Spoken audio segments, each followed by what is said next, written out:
right, it's Al Angelo. Yeah, you recognize me from A Plus Racing. Hey, I'm here to give you more tips on how to get your car and you up onto the front row. So I get asked this question a lot. Al, I want to go fast. How can I get there? Well, there's lots of ways to try to improve your lap times, but I'm going to give you the top 5. And how do I know these top 5?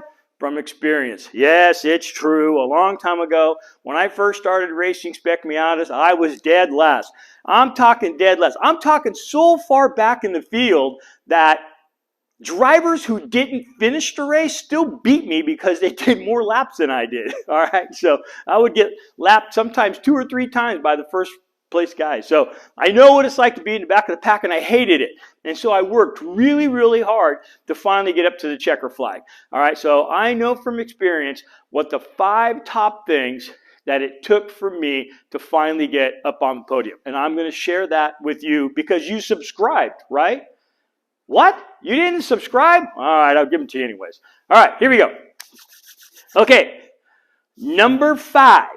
All right, so the 5th, I got to start with number 5. I can't give you the number 1 because then you're not going to watch the whole video. So I got to start off with number 5. All right. So number 5, the 5th thing that I think is the most important aspect of your car are brakes. All right, so I like Hawk Blues, and I've said that throughout all my videos.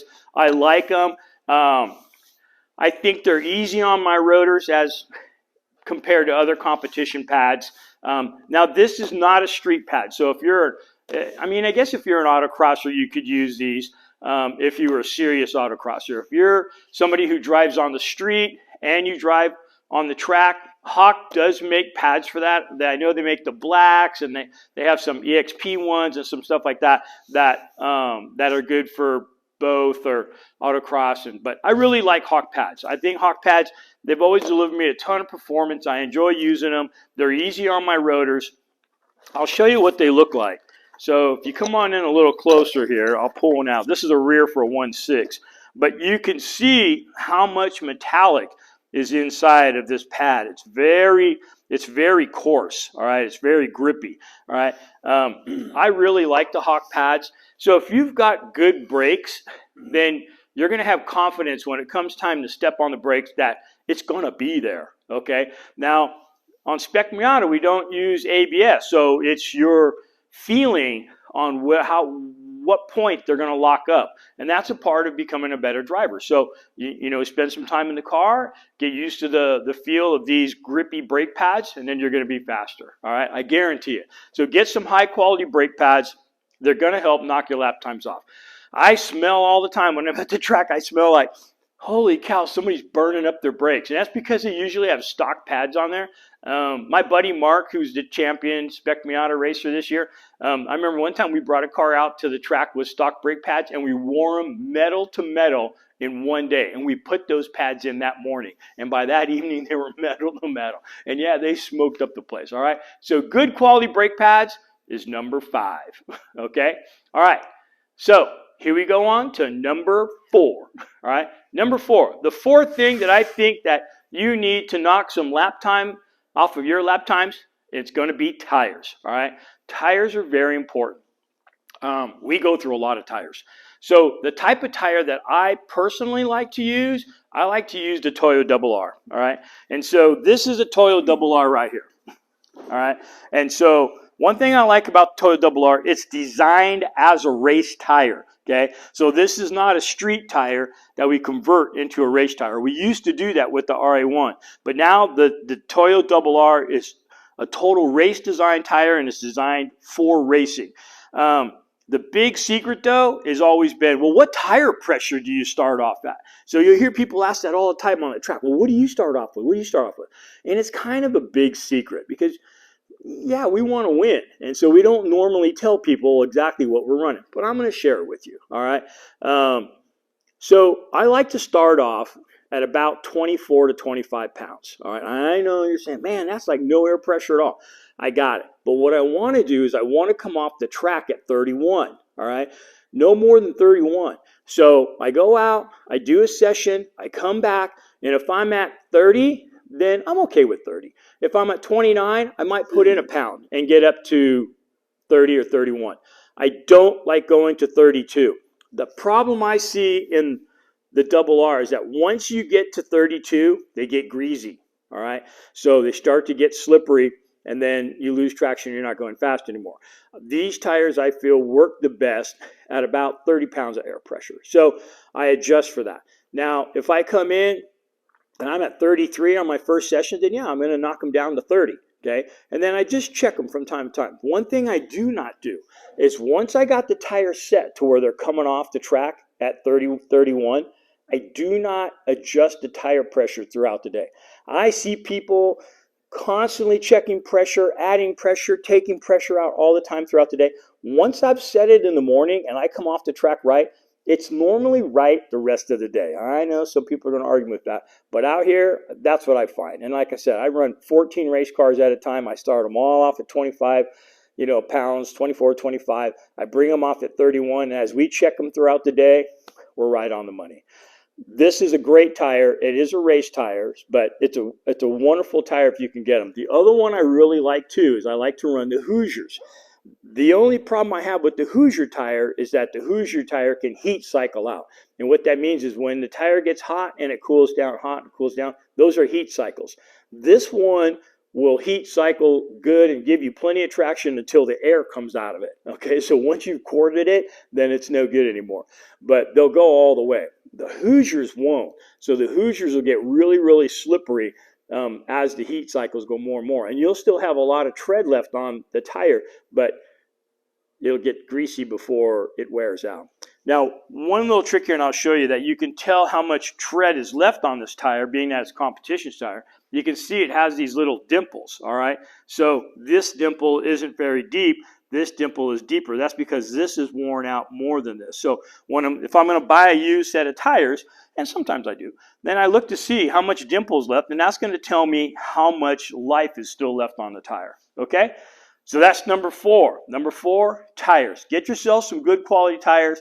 Experiment with the tire pressure. Find a tire pressure that you can tune into.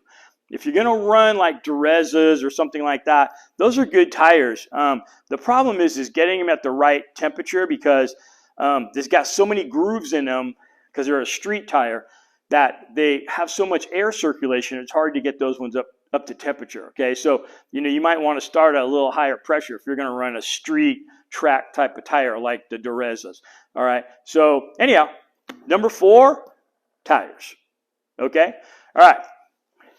The third one, number 3, car setup. All right. Car setup is number 3. So getting your car set up properly where the alignment is correct, the coilovers are set at the right height, that you've got the proper weight in the car when it's aligned, that is going to help you a lot. All right. So we're always checking our alignment, checking our our corner weighting to make sure that the cars are balanced and that they're going to be at optimal performance when they go out on the track. So find yourself a good alignment guy, especially one that deals with a lot of race cars. Have him help you set the car up if you don't have the things to set it up. I did some videos earlier about setting up the ride height, how to corner weight the car, and there have been a couple of videos about aligning a car. So those can help you as you move forward. But try to get that alignment done and try to get it done properly. I've also given you some specs. I can tell you right now. Heck, I'll write it down. All right. So we'll go driver side, passenger side. Let me get a better pen. So for camber, I like -2 through -2.5 on both sides. For caster, about 3 degrees on toe. For the front, I like towed out about 1/8 of an inch. And same thing for the rear, the camber on the rear. I like -2 through -2.5 on the toe. I like towed in 1/8 on the rear. That's going to give you the most stability, the most confidence. So that's a really good ballpark figure to start your alignment. I set most of my cars up that way, even cars for the 25 hour. All right. Okay. Number 2, all right? Gotta have to spend some money on this one, guys. All right, so number 2 is going to be data acquisition. Oh, we were supposed to be writing them down. I'm sorry. So let's see. It was brakes, and then tires, and then alignment, and then we have data acquisition.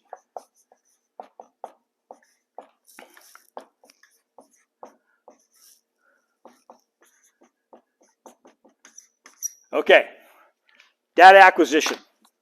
Do I use them? Yes. Man, since I've started, I've seen huge changes in data acquisitions, from the old rumble strips from our buddy that used to build them in the Bay Area to the new Garmin, fancy catalysts. They're great ones out there. AIM makes also some solos. So let me show you the type that I use right now in 2021. So I have 2 solos here, okay, and these are the solos. As you see, this one is different than this one. This is a solo this one here is for OBD2 cars, and this one plugs into the OBD2 connector, and it has shift lights on it. It's Bluetooth, they're both Bluetooth. You can read everything that the computer is seeing on the car on a laptop. All right, so these are really helpful. It tells you your lap times, it tells you speeds, it keeps it in memory. It automatically knows what track. You don't have to have, the old days we used to have a beacon. We used to set out on the K-wall that pointed towards the racetrack, and as our car went by, the beacon, beamed onto our data acquisition, and it gave us information.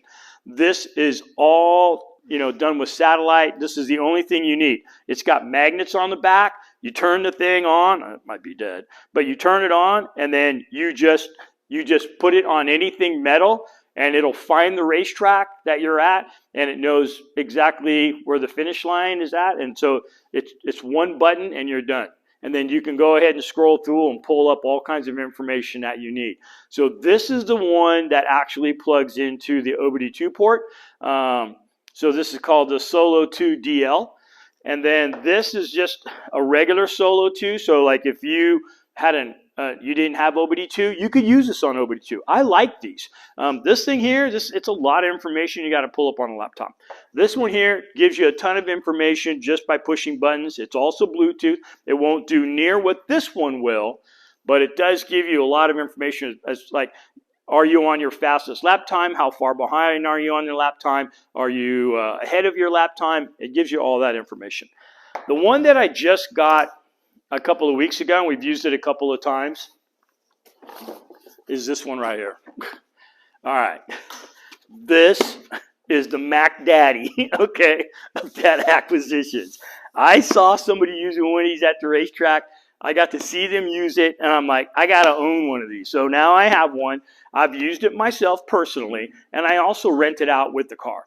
This thing is amazing, all right? Right now, they're about $1,000, but not only does it give me lap times and projected lap times, it gives me virtual reality laps. Like, it'll break the racetrack up into 30 or 40 sections, and then you drive around and it'll get your fastest lap time in each section, and then it'll piece it all together and tell you what your possible fastest lap time is, and that's what you're shooting for. It's also a video camera, and it takes amazing videos, okay, while you're driving the car, all right? So it even has a built-in coach. Now, I haven't used it yet, but I've seen it online. I've seen some examples of it, and it's a gal, and she's telling you, you're braking too early. Don't brake till early, brake later. Turn in now, or turn in a little bit later. She's coaching you in your ear, and it's done with the Bluetooth and your earbuds. It's amazing. I know. I haven't used it yet, but because I've already got enough, with my own wife telling me what to do, but to have some other strange woman telling me what to do, I'm not sure if I'm good with that. But anyhow, if you can pony up the money, this is going to knock time off your laps. So, and it's a big screen too. So for guys like me where, our eyesight is a little bit challenged, that's how big the screen is. All right. So yeah, it's a lot bigger than the Solo. Okay. And so I can read this pretty easy. It comes with everything. All right. So here's the camera right here, a nice little small camera. It comes with everything you need to make this thing work, all right? So you buy this, and that's it. It comes with all the holders, you know, the cables. You can move it from car to car, so that's what we've been doing. So this data acquisition, I'm really happy with it, all right? So it does a lot of stuff. I can download the things to my computer. I can watch them later. When I watch the video, it tells me the speed. It tells me, you know, what gear I'm in. It tells me my lap times. It tells me all kinds of information at the bottom. It even tells me G-forces, okay? So it's kind of neat. If I see like I pull a G1/2 in this turn and I'm holding, then why am I not pulling a G1/2 in this turn? See what I'm saying? So now I know I can push this turn harder without the car breaking loose. So number 2, data acquisition. All right, the number 1 way for you to be faster, the one you've been waiting for throughout the whole video. Oh wait, do we have to go to commercial? Oh, we don't do commercials here. All right, I'll tell you what it is. It's seat time. All right, it's all it is. It's seat time. So the number 1 way to become faster is seat time. Okay, now I hear people say, oh man, I'm getting the new, you know, exhaust, and oh, I'm getting this intake, and I'm getting this, I'm getting that for my car. And they put all this stuff on the car and they're not any faster. You know, the car might have more power, but they're not able to push the limit of the car. So the number 1 way to become a faster driver is to become one with the car. Okay? You must become one with the car, all right? So when I'm driving the car is telling me what I can do. I feel it. Okay, in the seat of my pants. So we call that the anemometer. I can tell what the car is going to do before the car does it because it's telling me. I can feel if it's going to break loose. Okay, I can feel if it's tight or not. I can feel if the suspension isn't set up right, if I need to make an adjustment. It's telling me, all right? I become one with the car. So me and the car are a team together. We think alike and we want the same thing. We want to go fast, okay? So the number 1 thing is seat time. You just got to spend time in your car, all right? That's just it. The biggest jump I saw the entire time when I was working myself up the ladder was the more time I spent on the track practicing, talking to other drivers, watching other drivers' videos, and then applying what I think was best for me on the racetrack, that's when I saw that I was moving up the front, all right? So seat time. I don't care if it's, you know, what I used to do when I first started out is I would volunteer to coach. A lot of these clubs will put on a track day. They got a bunch of beginners and everything out there. You volunteer to coach, and then sometimes they have like a coach's session that you get your own session. And it's free. Okay, so when I couldn't afford the track time, then I would volunteer as a coach, and then I'd get to even give rides to people, and I still would be practicing. I'd be practicing everything that I learned. Okay, so you just got to get at the track as often as you possibly can, and you're going to see a dramatic change in your lap times. All right? Okay, those are my top 5 to get you on the front row. All right? I want to see you up there right next to my guys and me when we're racing because you've used these top 5 tips. All right? So I really appreciate all of the comments that you guys have gave in and asked me about, and I try to give you the advice as best I can. I'm trying to keep up with the high demand of videos. A lot of you guys wanted a video on how do I pull out an engine or how do I take that head off in the car. I'm going to get one to you. That's going to be a lengthy video, so that's a lot of steps, but it's not hard. Everything on these cars is easy to do. Hey, thank you so much for chiming into my channel. I really appreciate you guys subscribing. If you haven't subscribed yet, please do. You're going to get a lot of great information to help get your car up there on the front. We're just going to maintain your car. If you like this video, give it a thumbs up. If you have a comment, put it down there in the comments. I answer as many of the comments as I possibly can. All right? Hey, you guys have a happy day. Thank you. See you at the racetrack.